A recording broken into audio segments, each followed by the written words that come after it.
In today's video, I'm going to be focusing on nurses, how to relocate to the UK as a nurse in 2024.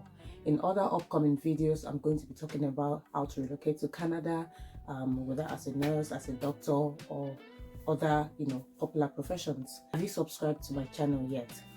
What are you waiting for? Please hit the subscribe button so that this video can be spread to many more people that need this valuable information. So let's dive right into it.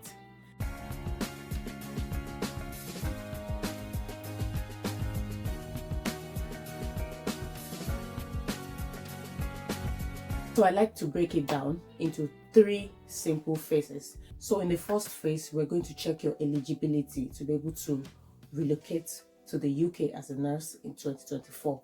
What makes you eligible, right? In the mid phase is the actual things that you need to prepare, that you need to put together in order to then apply for the visa in the third and final phase. And you know the best part, you can actually do this all by yourself.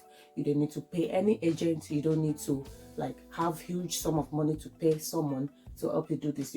So the first phase, which is the preparation phase that makes you even to be eligible in the first place, is first and foremost, of course, to get your passport. So you're watching this video and you don't even have a valid passport yet, please drop everything you're doing right now. Take the first step to get your valid passport.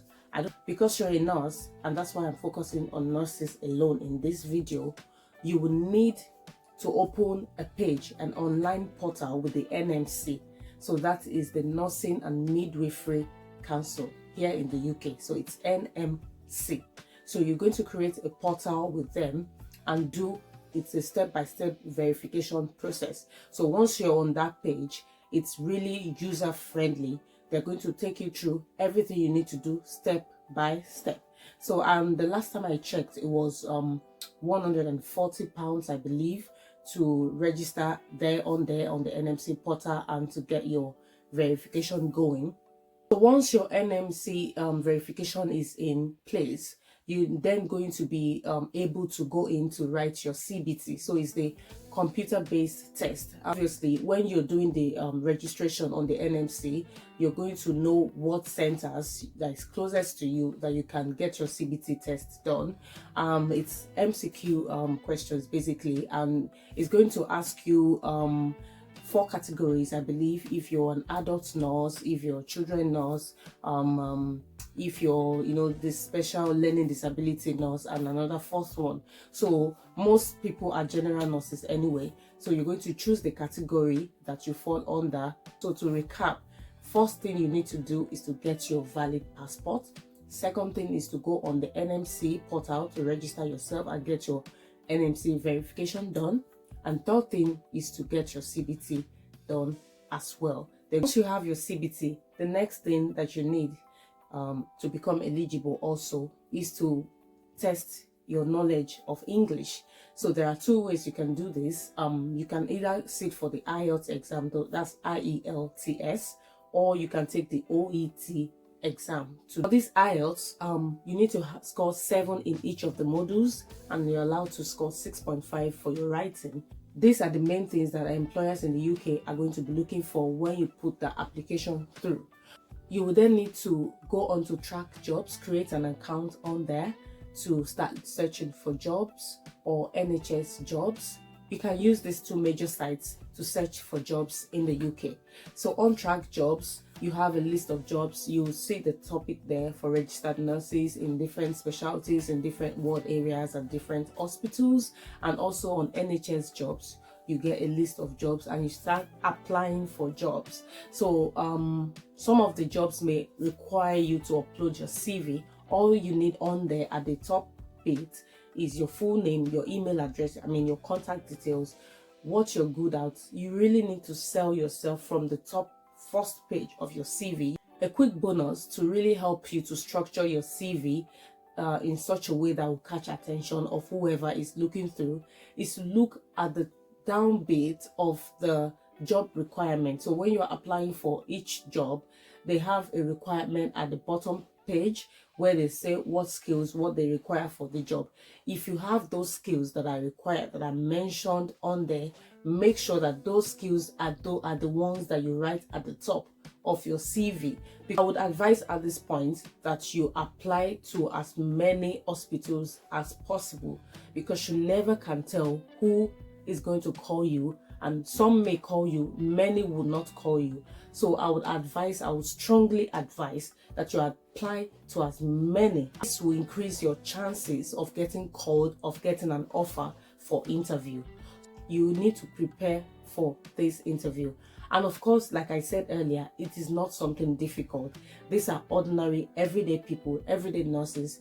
They are not even going to ask you much questions about the nitty-gritty, like you making some big calculations or whatever. They're going to give you scenarios, everyday scenarios that happen in the hospital, and how you are going to attend, how you're going to deal with these daily tasks in the hospital and these scenarios. So once you've been shortlisted for the interview and you've been successful in the interview, the hospital is going to send you an offer letter. So this offer letter is going to give you a breakdown of your contract, what to expect, what role they're employing you into, how much you're going to be paid per annum, and what your job description, what is expected of you. Everything is going to be in that offer letter.